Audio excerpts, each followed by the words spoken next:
Subject to multiple accusations and heavy criticism from football fans all around the country, today, in Sports Court, we hold the NFL Pro Bowl under trial. My name is Juan Mendez, and I'm joined alongside Carlos Garcia and Logan Bourandas. Created on January 14, 1951, this long-standing sports tradition is under fire with multiple stories to unravel. Gentlemen, what are your views on this popular sporting event, starting with the Pro Bowl in 2022? Well, guys, I have to admit, I'd be lying if I said that I watched even a full quarter of that game, right? I had to turn it off halfway through. I mean, it's a two-hand touch game, backyard football. It's unbelievable, right? A couple things that I liked were, I think the best play was Mike Evans taking a page out of Randy Moss's playbook and going up over Denzel Perryman and catching a touchdown. I thought that was as competitive as it got, that one play. That's it. I mean, you see guys like Brian Anger and A.J. Cole. Those sound like insurance salesmen and made-up names. Those are actually two punters who are in the NFL, and they worked their careers up. They worked their way to get to the Pro Bowl, highlighting the best players in the league, and they didn't see the field once. I think it's honestly a disgrace to the sport that you bring these guys in and you're not taking it as seriously. So there's definitely a couple things that need to be worked on. I liked that the 4th and 15 rule, so the change of possession and trying to gain possession back, that was something cool. And the events heading into the weekend, those were also cool. They bring in fun, creative ideas. But overall, it's the same old stuff every year. I didn't like it. Listen, taking a look into the game itself real quick, it was a high-scoring game. There were some great highlights, like you mentioned before. Mac Jones hit the gritty. It was a high-scoring game. Those are all things that fans love, guys. And that's just one aspect of the game, though. The whole Pro Bowl event itself, it was a weekend. And the NFL has kind of expanded into that with the skills challenge. And I really think this year they perfected that.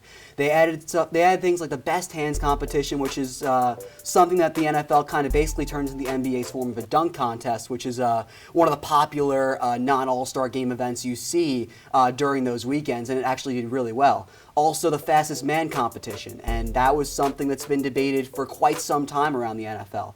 Alongside that, and there were some other events as well, like dodgeball, the skills challenge, and the game itself. It was definitely a solid weekend, and it's one the NFL is looking to kind of find for quite some time. There is lots of substance in this conversation, which may be narrowed down by differentiating the good from the bad for the multiple events held, whether it is the skill challenges or the full match. We have noticed changes in the system every year, sometimes altering the events to appeal more to the audience than the players, and vice versa. Keeping this in mind, gentlemen, should serious changes be made to the NFL Pro Bowl? Absolutely. Well, I actually had the privilege of attending a Pro Bowl a few years back, and I think there's two reasons why NFL fans attend the Pro Bowl. The first one is the fan experience, right? They have various photo op stations, and even the Lombardi Trophy was on display that you can take a picture with. I think those are some of the incorporating ideas and activities that you can do when you're attending as a fan. But I think there needs to be more, right? Let's have fans scan a QR code or go on a website. Let's vote for which player should be in the game. Let's vote on which plays should be run. I think that's definitely more of engaging experience, especially the people in the 200, 300, and 400 sections, because that brings me to my second point of why NFL fans attend the Pro Bowl. For autographs, signatures, and pictures with players. That only happens if you go to the Pro Bowl practices or if you're sitting in the front row of the game. We saw Stephon Diggs almost break his arm trying to throw a ball up after he scored a touchdown. Who knows, maybe hit the 400 sections. But if you're not in the 100 sections or in the first row, you're not getting anything. And that's not really what the NFL should encompass when it's the Pro Bowl, right? You want to include the fans, and those are people paying the tickets to attend the game, right? But honestly, the Pro Bowl, I mean, it's a disgrace to the sport. It's ruining the integrity of the sport. When you're running around, guys are getting interceptions, 7 interceptions thrown in the game.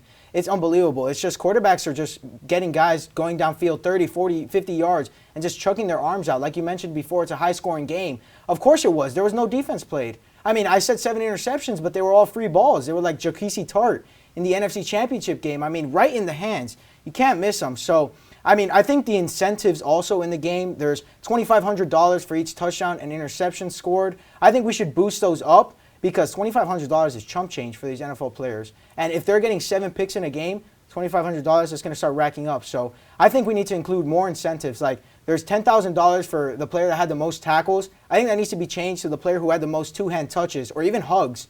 Because it seemed like every time a player ran the ball, and they didn't even run that often. Nick Chubb was the leading rusher in the game, 17 yards. So every time they're just running up the field and it's like guys are just wrapping up and hugging. It's all friendly and stuff, and I understand. I'm all for player safety. I don't want anybody getting hurt, especially NFL players who maybe will have CTE 5 years down the road because of getting hit in the head. But there definitely needs to be some more competition, and we've even seen players like Shannon Sharp and Deion Sanders go on to Twitter and Instagram and discuss how they think the sport and the Pro Bowl is being ruined because of the lack of competition. So I think there definitely needs to be some major changes if the NFL wants to boost fan ratings and just overall love for the sport and for the Pro Bowl.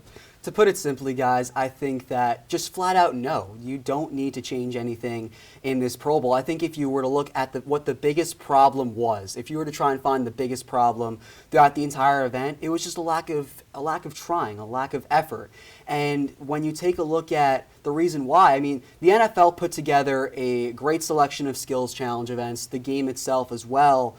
That has nothing to do with that is not why players didn't try. The NFL put together a good list of events, and the way that it was formatted was fine. I think that when you take a look at just how many times the Pro Bowl has been changed, and Juan, you mentioned this before, it's gone from AFC to NFC format to all-star captains, just the way that the overall game has been changed, the overall times it's been presented, the different locations as well, going from Hawaii to Orlando, now in Las Vegas.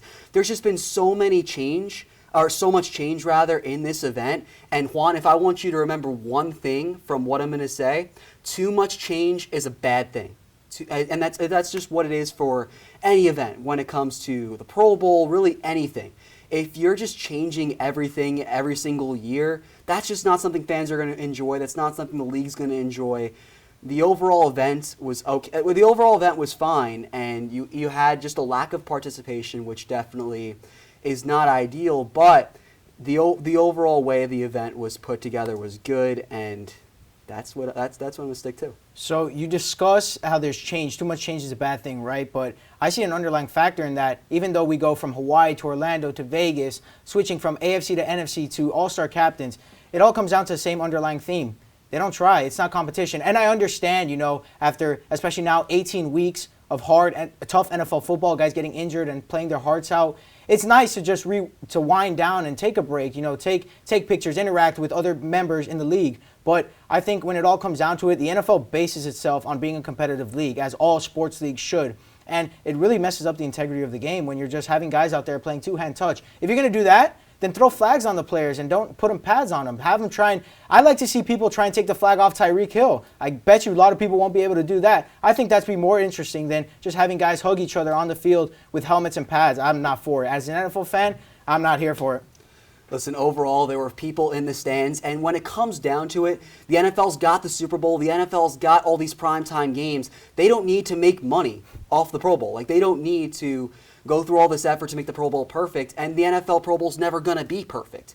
I think just the way that it was designed, with those skills challenges, with the overall game itself, the AFC-NFC battle, I think that was a really good job by the NFL, and I think that was just kind of a great way to distract everyone from the playoffs, kind of take a week away from the playoffs, and overall kind of give everyone an enjoyable weekend. A lot of fans were in the stands in Las Vegas, which ended up being a pretty good venue for the event itself. So I think it ended up being a very successful weekend. A lot of new events were added.